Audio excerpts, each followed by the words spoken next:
Hello friends, இன்றைக்கி நம்ம வந்து இட்லி தோசைக்கு மாவு எப்படி அரைக்கிறதுன்னு பார்க்க போகிறோம். இந்த மெத்தடில் நீங்கள் அரைச்சிங்கன்னா இட்லி ரொம்ப சாஃப்டாக இருக்கும். ஸோ இந்த வீடியோவை ஸ்கிப் பண்ணாமல் பாருங்கள். சப்ஸ்கிரைப் பண்ணாதவங்க சப்ஸ்கிரைப் பண்ணிவிடுங்க. பக்கத்தில் இருக்க பெல் ஐக்கான் கிளிக் பண்ணுங்கள். இப்போ இந்த மெத்தடில் அரைச்சோன்னா இட்லி வந்து ரொம்பவே சாஃப்டாக இருக்கும். இட்லி நீங்கள் பண்ணி பார்த்துட்டு சொல்லுங்கள். ஸோ ரொம்ப சாஃப்டாக இருக்கும். ஸோ தோசைக்கும் இதே மாவு யூஸ் பண்ணிக்கலாம். இப்போ நான் வந்து இது ஆழாக்குன்னு சொல்லுவாங்க. இந்த ஆழாக்கில் வந்து நான் எடுத்துக்கிறேன். நீங்கள் எனி மெஷரிங் கப் எடுத்துக்கலாம். அதில் வந்து 5 கப்பு ரைஸ்க்கு 1 கப்பு உளுந்து போடுற மாதிரி ரேஷியோ பார்த்துக்கோங்க. ஸோ இப்போ இதில் வந்து நான் 2 கிலோ ரைஸ் போட போகிறேன். 1 2 3 4 5 6 7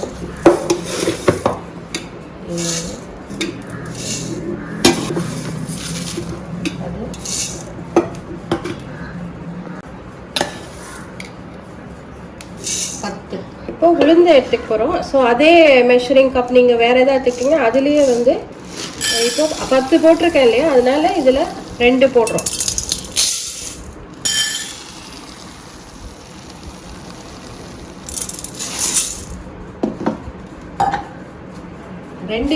ஒரு இதுக்கு வந்து 1 டீஸ்பூன் வெந்தயம். 2 போட்டிருக்கோம். ஸோ 2 டீஸ்பூன் வெந்தயம் போட்டிங்கன்னா கரெக்டாக இருக்கும். இப்போ இது வந்து நம்ம நல்லா தண்ணியில் வாஷ் பண்ணோம். ஒரு 2 டைம்ஸ் தண்ணியில் வாஷ் பண்ணிவிட்டு தண்ணி பிடிச்சி ஒரு 5 to 6 hours ஊற வச்சுருங்க. இப்போ இந்த அரிசி வந்து 2 டைம்ஸ் நல்லா வாஷ் பண்ணியாச்சு தண்ணி ஊற்றி. அதே மாதிரி இந்த உளுந்தையும் வாஷ் பண்ணிட்டோம். இப்போ இதில் வந்து அது நல்லா தண்ணி ஊற்றி ஊற வச்சிடணும். அவ்வளோதான். இது உளுந்தில் தண்ணி ஊற்றுறோம். அதே மாதிரி அரிசிலையும் தண்ணி ஊற்றியாச்சு.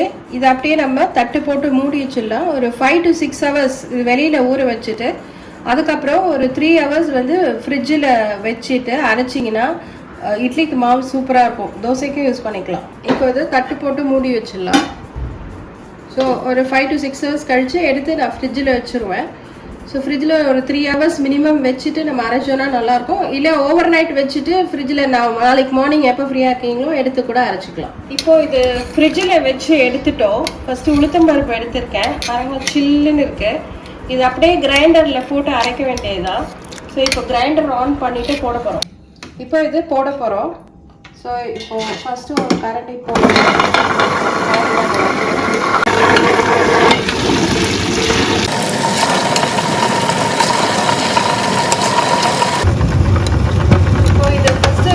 கொஞ்சம் அரைஞ்சோடனே நிறைய தண்ணி ஊற்றி நல்ல தண்ணி ஊற்றி அரைக்கலாம். கெட்டியாக அரைக்கணும்னு கிடையாது.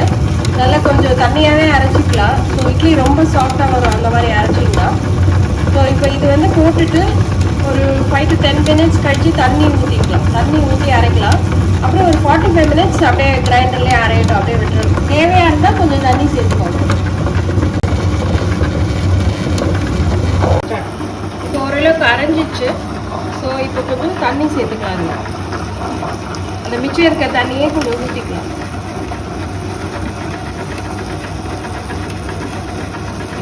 ஒரு 45 minutes நல்லா அரைச்சி எடுத்துக்கோங்க.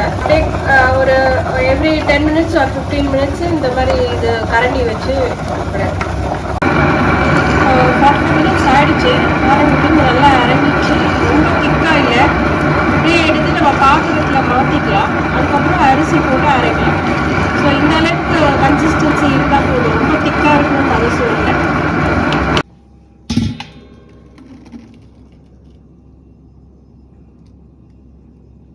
இப்போ வந்து பாருங்கள், அது உளுந்து அரைச்சாச்சு. ஸோ இப்போது நம்ம 10 டம்ளர் ரைஸ் போட்டோம். ஸோ இந்த கிரைண்டரில் வந்து 2 வாட்டி இந்த ரைஸை போட்டுக்கலாம். 5 டம்ளராக போட்டு எடுத்து அரைச்சிக்கலாம். அண்ட் அரைச்சி எடுக்கும்போது கொஞ்சம் ரொம்ப நேவாக அரைக்கக்கூடாது. கொஞ்சம் ரவையாக இருக்கிற மாதிரி எடுத்திங்கன்னா இட்லி ரொம்ப நல்லாயிருக்கும்.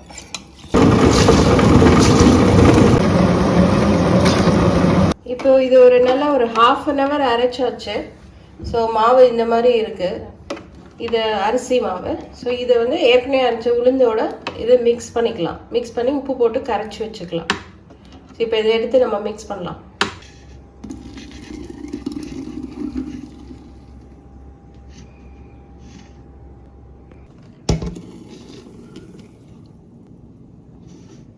இப்போ இந்த மாவை அரைச்சாச்சு.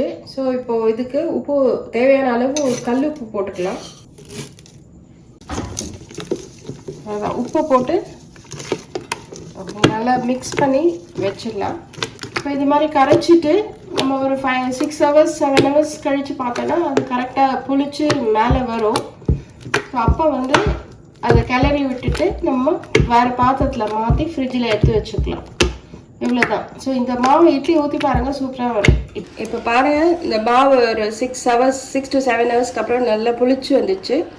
ஸோ இதை லைட்டாக கலக்கணும், ரொம்ப கலக்காதீங்க. லைட்டாக நல்லா அடி வரைக்கும் கலக்கிட்டு ஒரு பாத்திரத்தில் ட்ரான்ஸ்ஃபர் பண்ணி ஃப்ரிட்ஜுக்குள்ளே வச்சுக்கலாம். அப்புறம் நம்ம எப்போ வேணாலும் இட்லி ஊற்றிக்கலாம். இது வந்து ஒரு 4 to 5 days 6 days கூட நல்லாவே இருக்கும். ஸோ ஃப்ரிட்ஜில் வச்சு நம்ம யூஸ் பண்ணிக்கலாம். ஸோ இந்த மாவு யூஸ் பண்ணி இட்லி ஊற்றி இட்லி எவ்வளோ சாஃப்டாக இருக்குங்கிறத நான் உங்களுக்கு காமிக்கிறேன். இப்போ அந்த இட்லி மாவு எடுத்து இப்போ இட்லி ஊற்றியாச்சு. இட்லி ரெடி ஆகிடுச்சு. இப்போ இதை வந்து எடுக்க வேண்டியது தான்.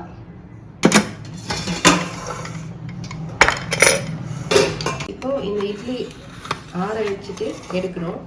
பாருங்கள் எவ்வளோ சூப்பராக இருக்குது. அண்ட் பாருங்கள் எவ்வளோ சாஃப்டாக இருக்குது பாருங்கள். இது நல்லா சூப்பராக இருக்கும். சாப்பிட்டு பாருங்கள்.